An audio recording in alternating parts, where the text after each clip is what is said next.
From the start of the First World War, Germany seized on Britain's greatest weakness, a vast empire, hard to defend, fatal to lose. The gamble was that Britain might risk everything to protect it, even victory on the Western Front.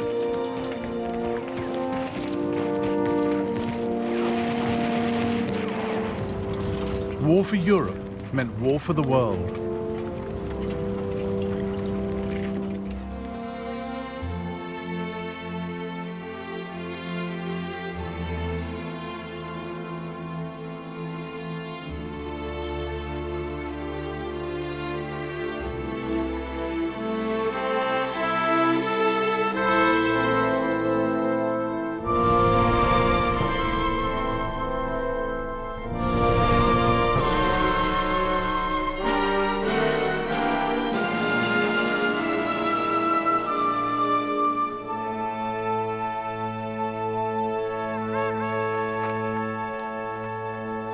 It was Germany's idea to take the war beyond Europe, but it wasn't a bid for expansion, let alone world domination. The aim was to take the pressure off her armies in Europe by attacking the British Empire, hoping to divert Britain's troops, ships and resources to defend distant colonies. Britain also had no thought of a bigger empire. She just didn't want to lose the one she had. So while Germany wanted to open the war up around the globe, Britain was desperate to close it down.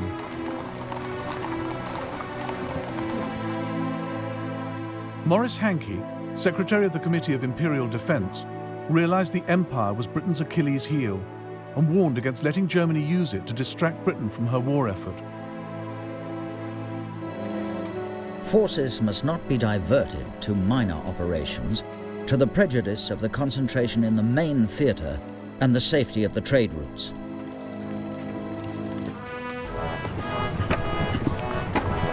"15 years before, Germany had proclaimed herself an empire builder. The Kaiser had taken his country into the 20th century as a German admiral, creating a global German navy.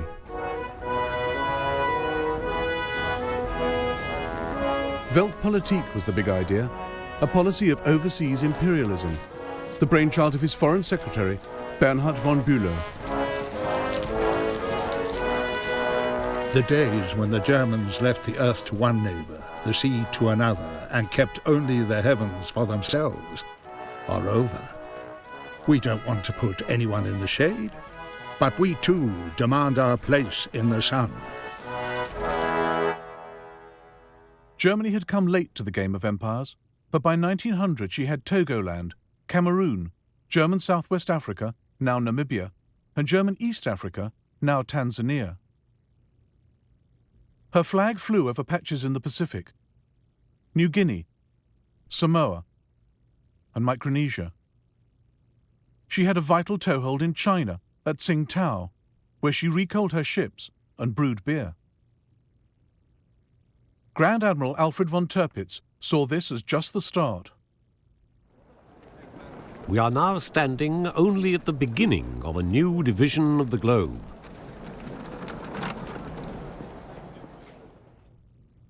Germany alarmed the world with her imperial tub-thumping. She eyed up Puerto Rico and considered pouncing on the Panama Canal the minute it was completed.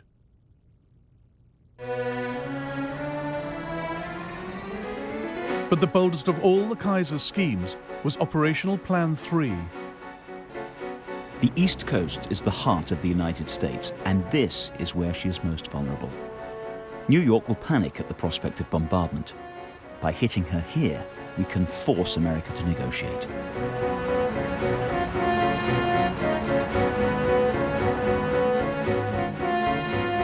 Germany's secret plans from 1903 to attack the eastern seaboard with 60 ships and 100,000 men, to shell Manhattan and capture Boston.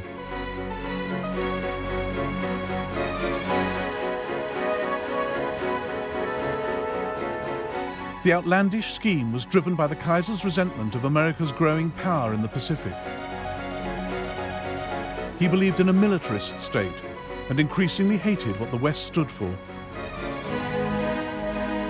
Service to mammon, greed, self-indulgence, land-grabbing, lying, treachery, and not least murder. The Kaiser thought capitalism was vulnerable, that a strong enough attack on its international systems of trade, credit and insurance could bring the edifice tumbling down. Operational Plan 3 was dropped, but not the hostility towards capitalist empires.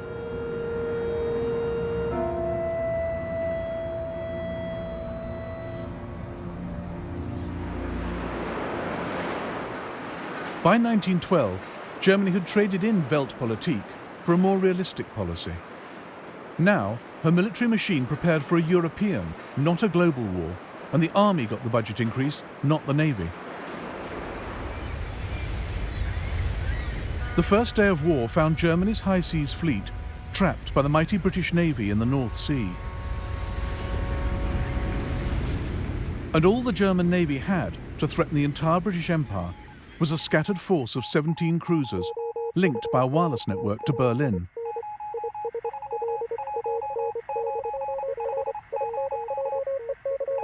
There was the Königsberg off East Africa, the Goeben and the Breslau in the Mediterranean,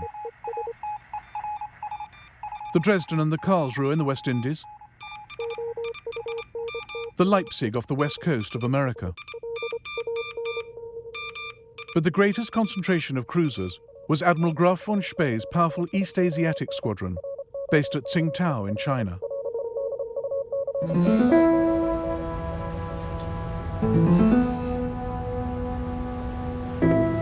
Tsingtao gave Germany a huge area of operations, across the South China Sea and into the Pacific.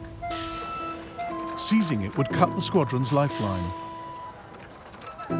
Britain saw the urgency, but lacked the resources. So, 2 days into the war, she turned to her ally Japan.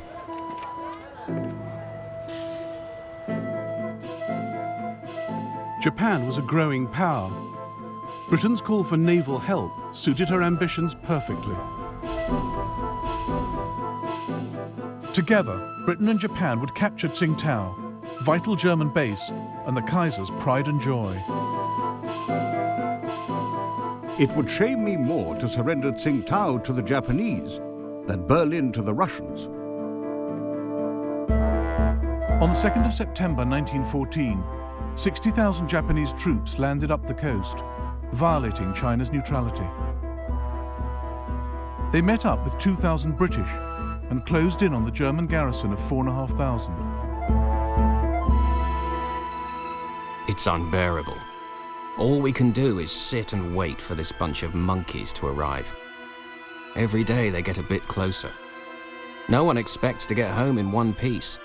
No hope of reinforcements. The noose around our necks is getting tighter and tighter.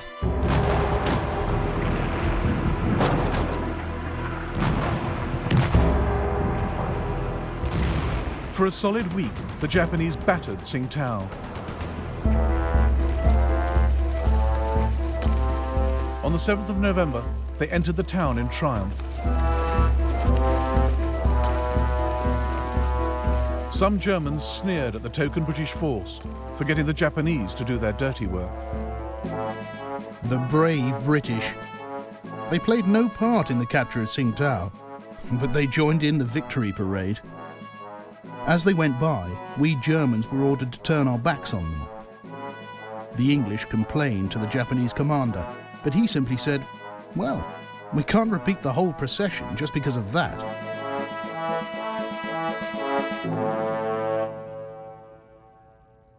The capture of Tsingtao gave Japan a launch pad to pursue her empire building. Within weeks, she demanded territory and trading rights from China. Japan also seized all German possessions north of the equator. Australia and New Zealand were quick to steal those to the south. Much to America's frustration, Britain had empowered Japan in the Pacific. Key stage in a process that would lead, a quarter of a century later, to Pearl Harbor.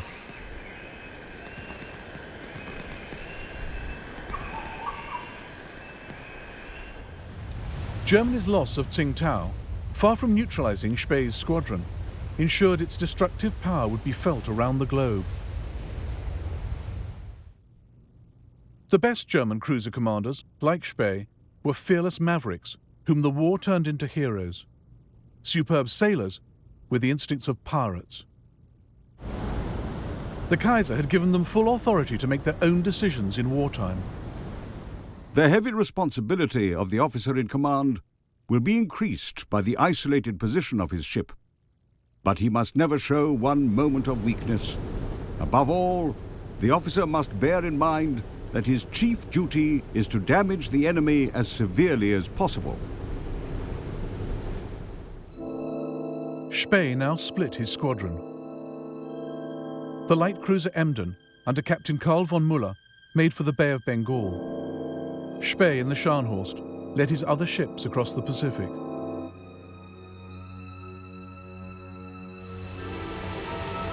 I'm quite homeless. I cannot reach Germany. I must plough the seas of the world, doing as much mischief as I can. At the Admiralty in London, Winston Churchill fretted about where Spee would show up next. The vastness of the Pacific and its multitude of islands offered him their shelter. And once he had vanished, who should say where he would reappear? He was a cut flower in a vase, fair to see, yet bound to die. But so long as he lived, all our enterprises lay under the shadow of a serious potential danger.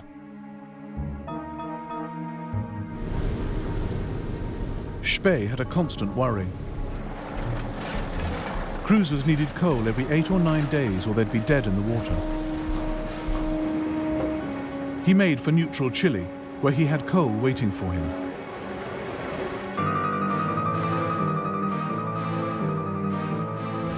On the 1st of November 1914, he ran into a British fleet off Coronel.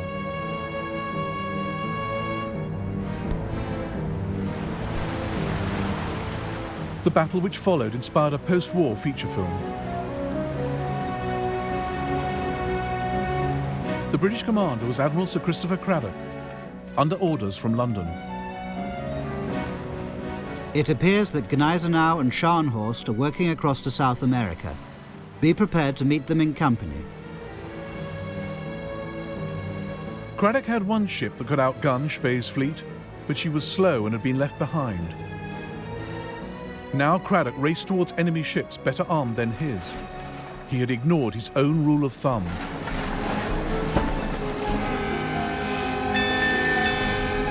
A naval officer should never let his boat go faster than his brain. I immediately ordered Scharnhorst and Gneisenau to go full steam ahead, and within 15 minutes I was racing against heavy seas at 20 knots and came to lie parallel with him.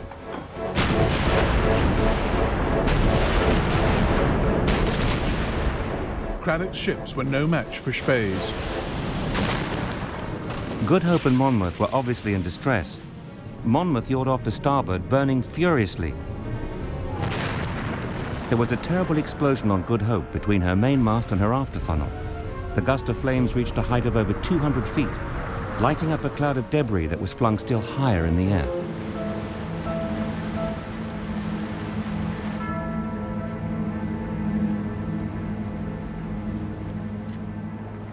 "1,600 British sailors were lost. It was Britain's worst naval defeat for 250 years. The global war was going Germany's way.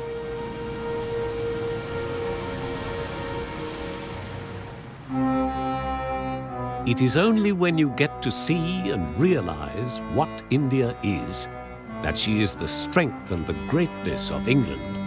It is only then that you feel that every nerve a man may strain, every energy he may put forward, cannot be devoted to a nobler purpose than keeping tight the cords that hold India to ourselves. Britain's empire and trading network was the single biggest resource she brought to the war. And India was at the heart of it. The cords were never tighter. All the more reason for Germany to want them cut.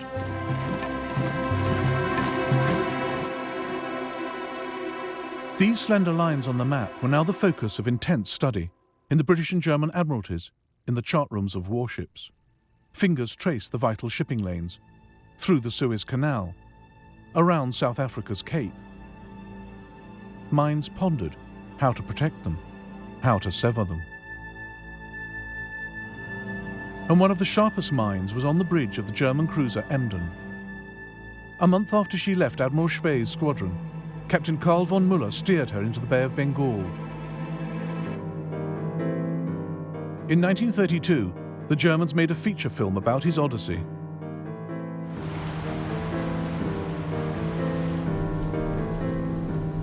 He had an indescribable power over the entire crew.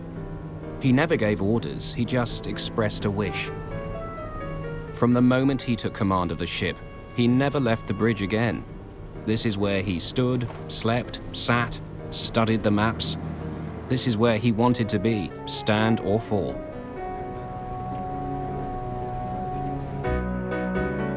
The Emden sometimes rigged a dummy funnel to look like a British cruiser.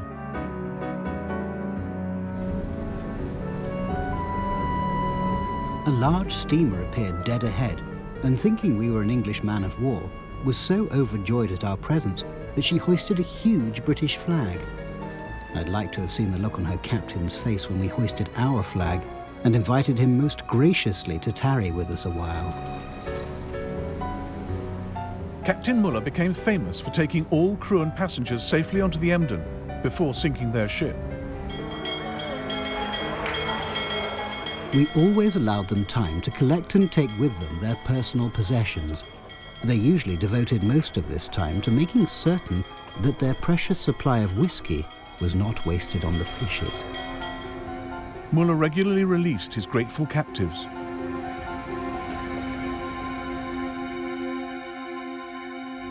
Such was the Emden's impact that the British Admiralty later drew up this chart to track her movements.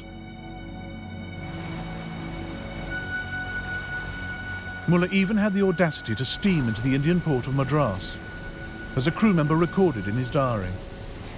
22nd of September 1914, 9:30 p.m.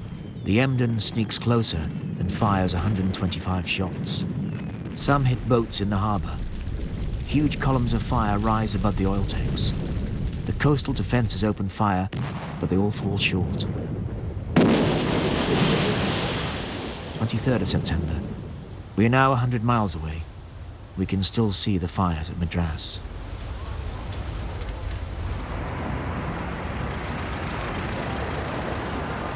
In the City of London, freight rates and shipping insurance rocketed. At one point, the entire British trade fleet in the Bay of Bengal was kept in harbour rather than fall prey to dashing Captain Müller. Germany's rogue cruisers were starting to harm Britain's war effort. 3 transports are delayed in Calcutta through fear of Emden. This involves delaying transport of artillery and cavalry. The Cabinet took a strong view. The extirpation of these pests is a most important subject.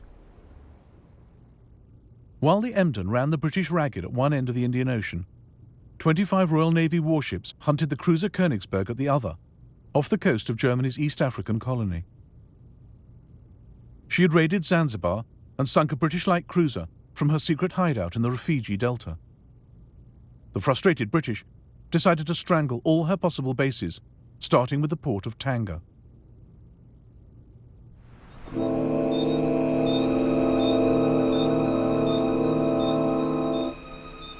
On the 2nd of November 1914, the British steamed into this bay.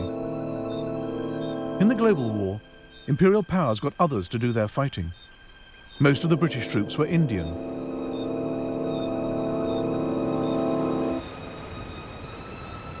Their arrival was closely watched by Thomas Planton, a 16-year-old African fighting for the Germans. The approaching British ships had all their lights blazing and seemed to be making no attempt to conceal their presence. We were in position with machine guns, waiting in ambush for them, and many of them were killed when they started to come ashore. A lot of them were killed before they even got out of the water.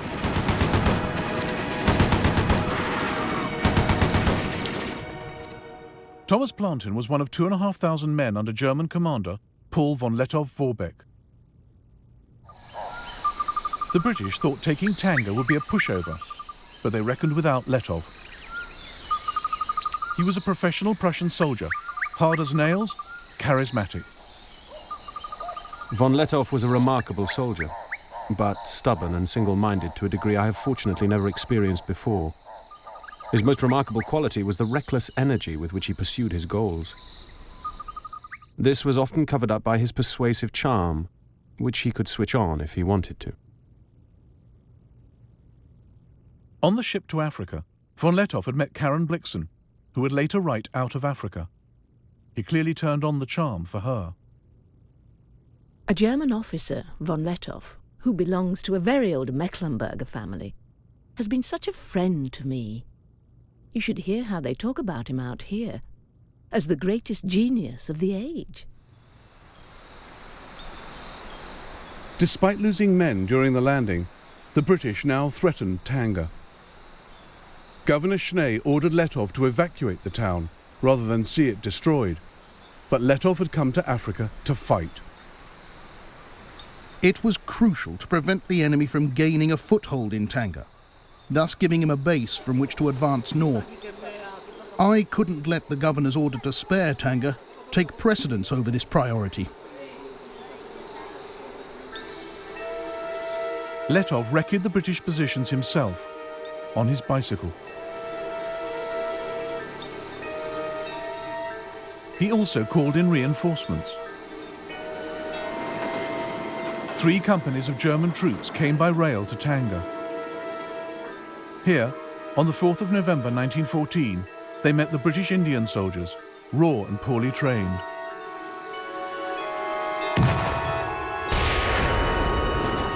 British intelligence officer Richard Meinertzhagen watched the ensuing rout. Half the 13th Rajputs turned at once, broke into a rabble and bolted. I could not believe my eyes. They were all jabbering like terrified monkeys and were clearly not for it at any price. Everyone in the dense forest, friend and foe, was mixed up together, shouting in all sorts of languages. The enemy ran off in wild disorder, and our machine guns mowed down whole companies to the last man. Von Lettow was based here, at the German hospital.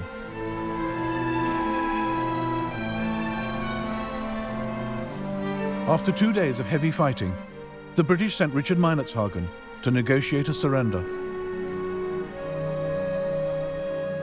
The Germans were kindness itself and gave me a most excellent breakfast, which I sorely needed. We discussed the fight freely as though it had been a football match.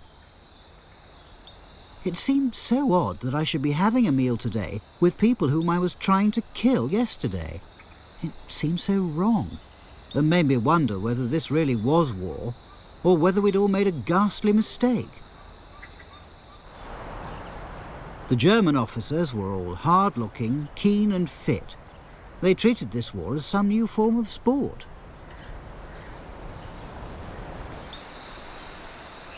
The British failed to take Tanga and suffered 700 casualties. Lettow lost just 65. Germany hailed him as a hero. A German David is fighting alone against the British Goliath in Africa. If we cannot fight by his side, at least we must make sure that he is well supplied with shot for his sling.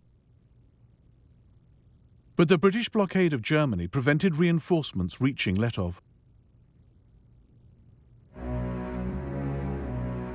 Further east, across the Indian Ocean, Muller was still causing havoc. He'd sunk 2 warships and captured 23 merchant ships. On the 9th of November 1914, the Emden anchored at the Cocos Islands to destroy the British wireless station. But the radio operator spotted the Emden's bogus 4th funnel and put out a call for help. The Australian cruiser Sydney picked up the message and ended the Emden's maverick career.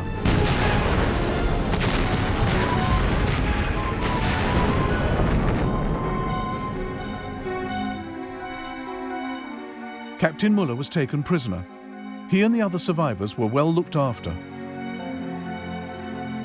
Dear loved ones, I'm well and healthy. The British were very friendly. They took loads of photos of us and asked for our addresses to send us the snaps. Yours, Walter.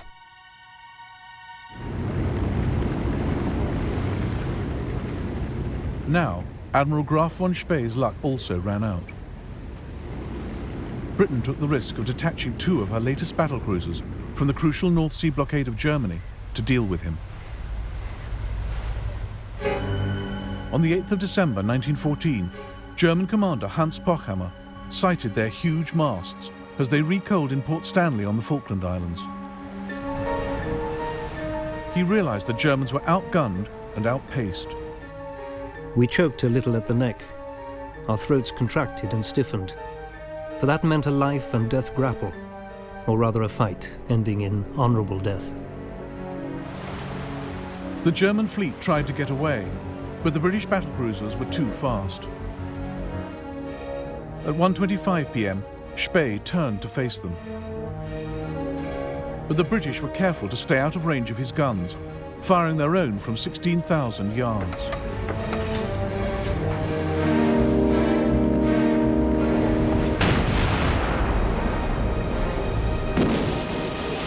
Lieutenant Harry Bennett on HMS Canopus watched what happened and painted these watercolours.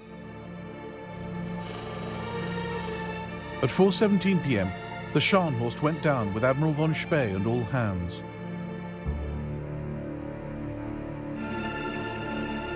At 6:02 p.m, the Gneisenau sank with most of its crew, including Spee's younger son Heinrich. His other son Otto was on the doomed Nuremberg.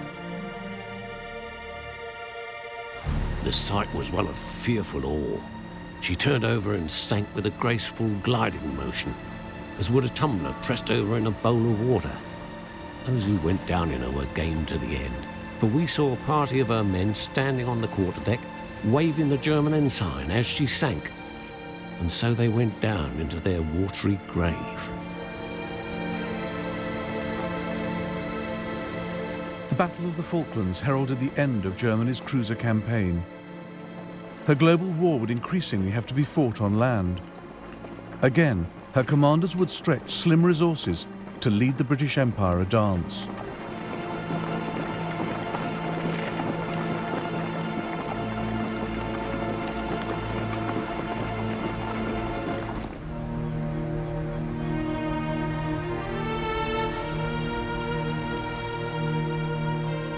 The Suez Canal presented a rare opportunity for Germany to harass the British Empire. A crucial British sea lane, vulnerable to attack by land forces. But Germany couldn't spare any men from the Western Front, so Berlin turned to Ottoman Turkey, her ally since November 1914.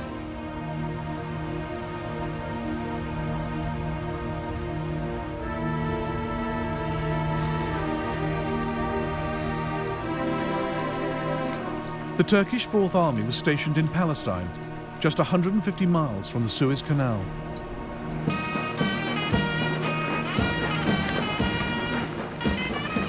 The Turks agreed to help capture Suez, assigning these 19,000 troops. They saw it as the first stage in their own reconquest of Egypt and Libya.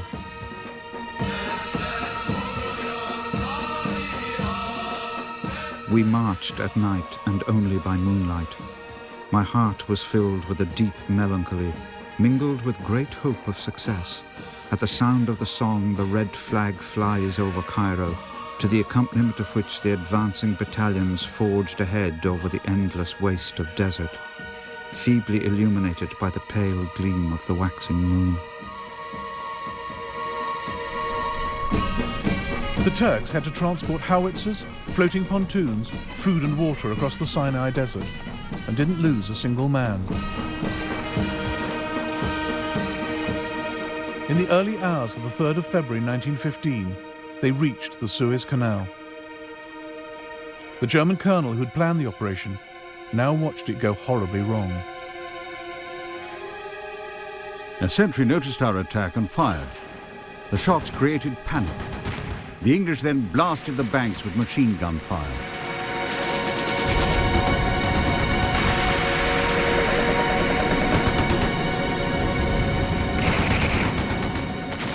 The Turks found the canal defended by 9 British warships and 30,000 Indian troops dug into defensive positions.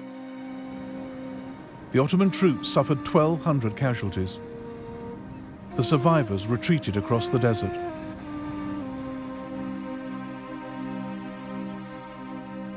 The attack had failed, but Africa was now a battleground in Germany's global war. She had 3 bases of operations: the Cameroons, Germany East Africa, where Letov was still at large, and German Southwest Africa with its ports and wireless stations. Luckily for Britain, she had a colony right next door. Unluckily, it was the one whose loyalty she could least rely on.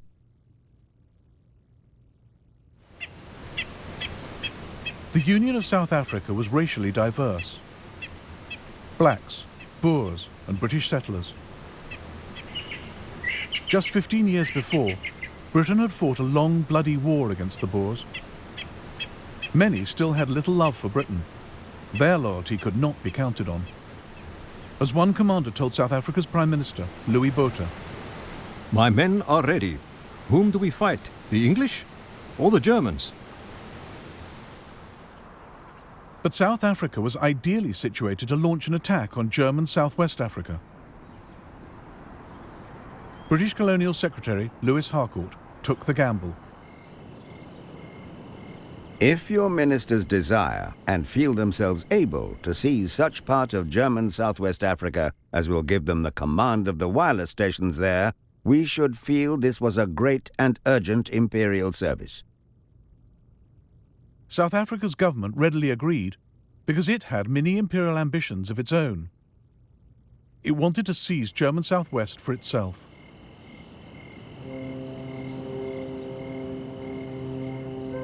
On the 14th of September 1914, South African forces crossed the Orange River into German Southwest.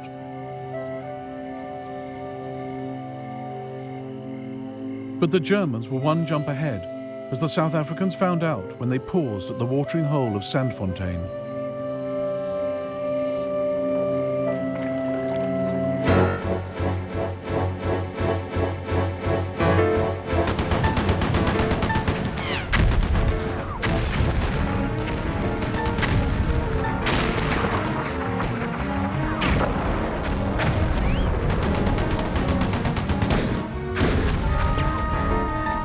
The South Africans were beaten, but there was worse to come.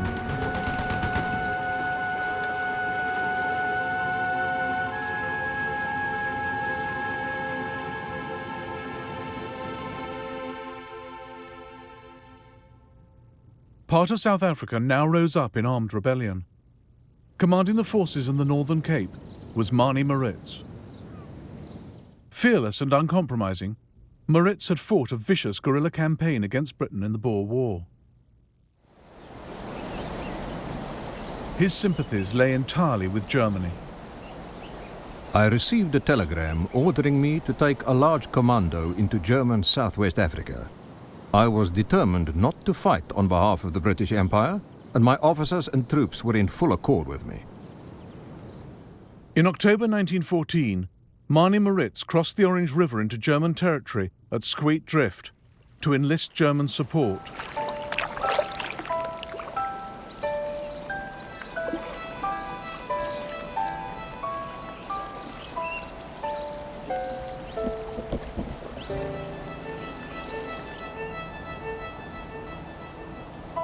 Two days later, Maritz addressed his troops under this tree. Now, men, we don't want to be ruled by the Jews and the financiers of England. General Beyers, General divert, and myself have decided to form an independent South African Republic and have entered into an agreement with the governor of German Southwest Africa. They will provide us with arms and ammunition, guns. On this step depends the freedom of the masses of the country.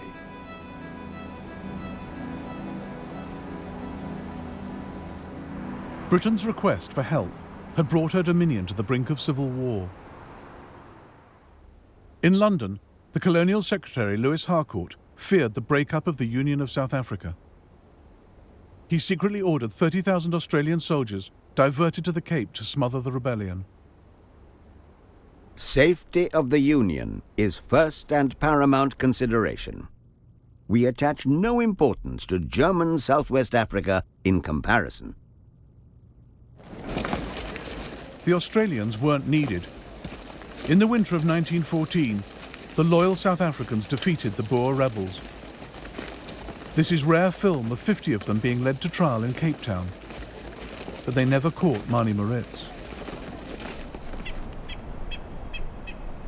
By July 1915, South Africa cornered the Germans, forced their surrender, and annexed their colony.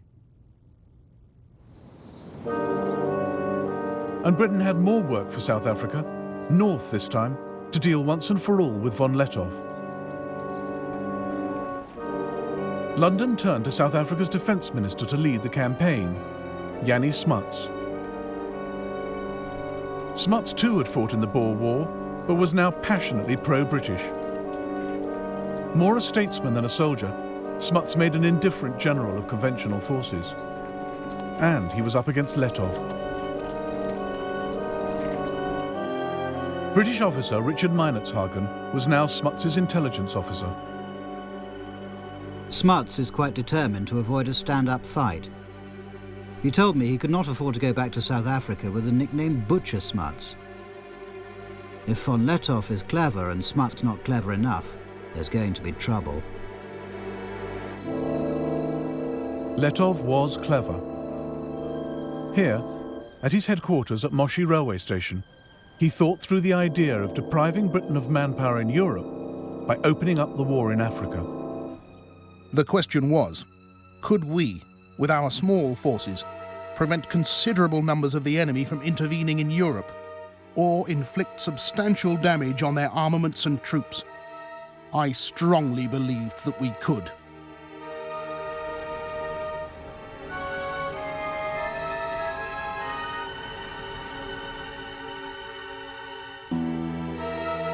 By August 1916, Lettow had become expert at his cat-and-mouse game. Von Lettow is slippery and is not going to be caught by manoeuvre. He knows the country better than we do. I think we're in for an expensive hide-and-seek, and von Lettow will still be cuckooing somewhere in tropical Africa when the ceasefire goes. Smuts has cost Britain many hundreds of lives and many millions of pounds.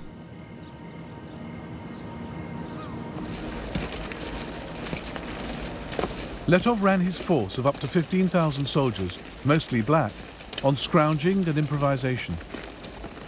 No supplies from Germany reached him after March 1916, but he made a little go a long way, as Ludwig Deppe, one of his medical officers, noted. When there was no ammunition, Lettow would try to produce his own cartridges. If the men asked the commander for weapons or clothes, they were told, "Take it from the enemy." Lettow made war at cost price. You'd have been justified in displaying this war at a country fair with a for sale sign. Cheapest war in the world.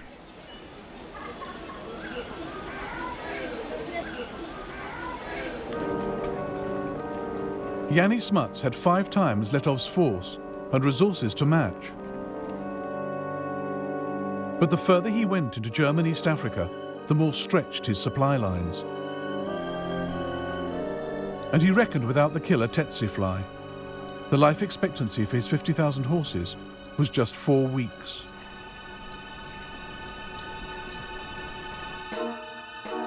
Torrential rain, mud, dust and boiling heat further slowed his progress. Intelligence was sketchy, maps inadequate. Telephone cable often had to be raised to 8 meters to avoid damage by giraffes. Thus is like warfare of bygone days. We come along where no road had ever been, where probably white man had never trod before. The river is in flood and we can't get across. On the other side, the German patrols are watching us. But the crocodile hold the peace between us very successfully.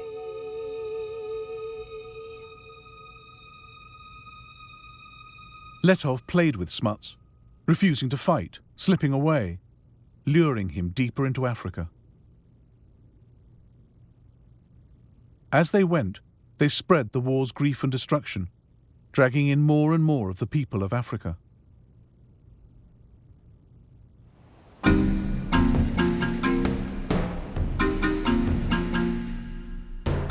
This war was being carried on the backs of black Africans.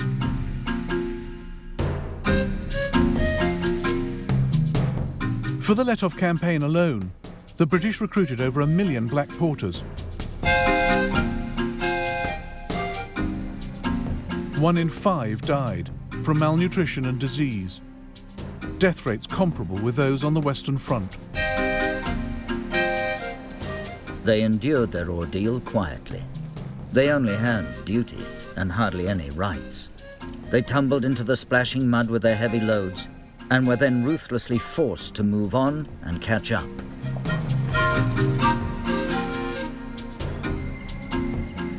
Oh, the Lindy Road was dusty and the Lindy Road was long. But the chap what did the hardest graft, who could not do but wrong, was the Cavarondo porter with his Cavarondo song. It was, "Come here, porter." It was, "Amera, here, get." And Amera didn't grumble. He simply did his bit.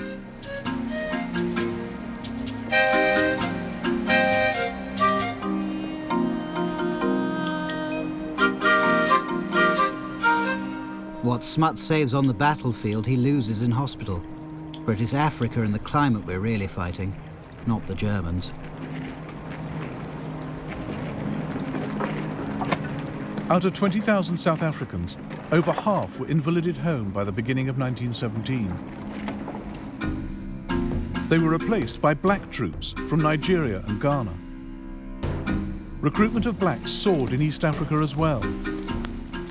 Over the course of the war, the King's African Rifles rose from 3,000 men to 35,000. Fuloliani Longwe spoke for many black soldiers. Think of yourself buried in a hole with only your head and hands outside, holding a gun, death smelling all over the place. Listen to the sound of exploding bombs and machine guns, smoke all over, and the vegetation burnt, and of course deforested. Watch your relatives getting killed, crying, finally dead. These things we did, experienced, and saw. Letov survived undefeated to the very end, marching triumphantly through Berlin in 1919. The British never caught him, even though they turned it into an African war and set an army on his tail. But Britain and France had such reserves of manpower in their colonies that from 1914 they shipped them to Europe. Remarkable French colour photographs of the world that came to serve on the Western Front.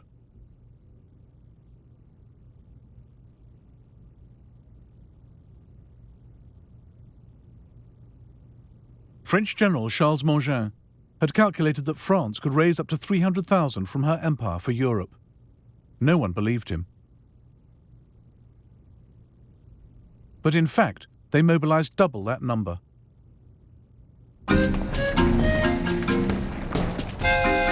Black troops have precisely those qualities which are demanded in the long struggles of modern war. Endurance, tenacity, the instinct for combat, the absence of nervousness, and an incomparable power of shock. Not only do they enjoy danger, a life of adventure, but they are also essentially disciplinable.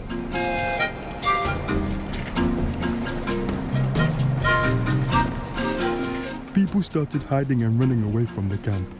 There were all kinds of illnesses, even psychological illness.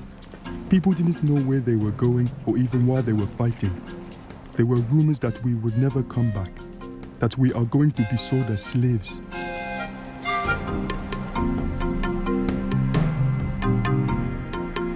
India provided Britain with 1.75 million men in the war. They'd been thrown into some of the toughest fighting from the start.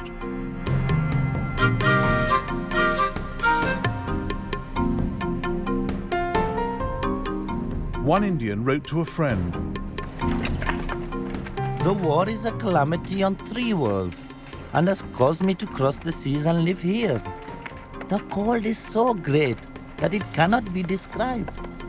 We have not seen the sun for 4 months. Thus we are sacrificed. I have neither sleep by night nor ease by day. There can never have been such a war before, nor will there ever be again."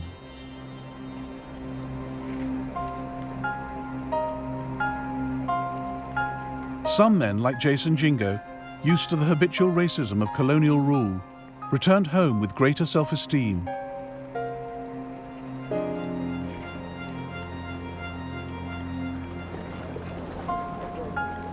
We had liked our time in France. It was our first experience of living in a society without a color bar. We were different from the other people at home. Our behavior, as we showed the South Africans, was something more than they'd expected from a native. We had copied the manners and customs of the Europeans, and not only copied, we lived them.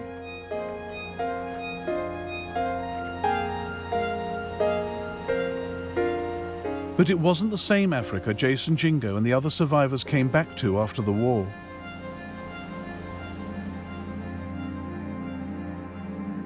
The empires which once carved it up had now turned parts of it into a wasteland, as German medic Ludwig Deppe realized.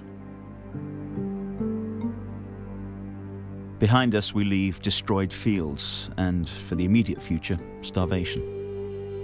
We are no longer the agents of civilization. Our path is marked by death, plundering, and deserted villages.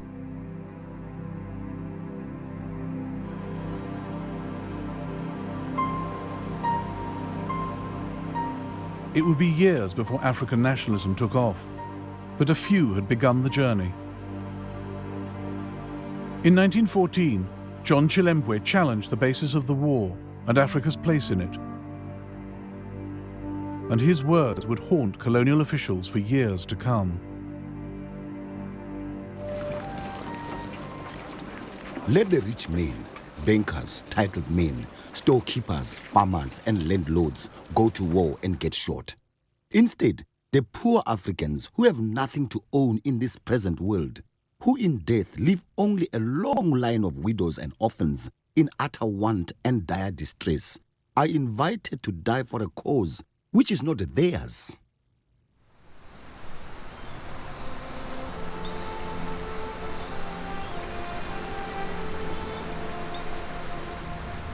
Germany had fought a remarkable global war,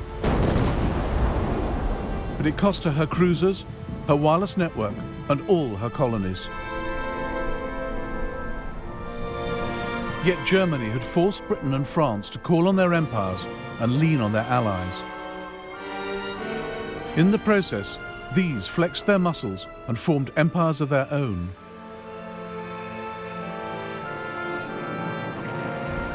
The First World War saw the last scramble for Africa. And the ideas the Kaiser had so hated, land grabbing, avarice and capitalism, had in fact been spread wider. For the moment, imperialism looked more successful than it had ever been.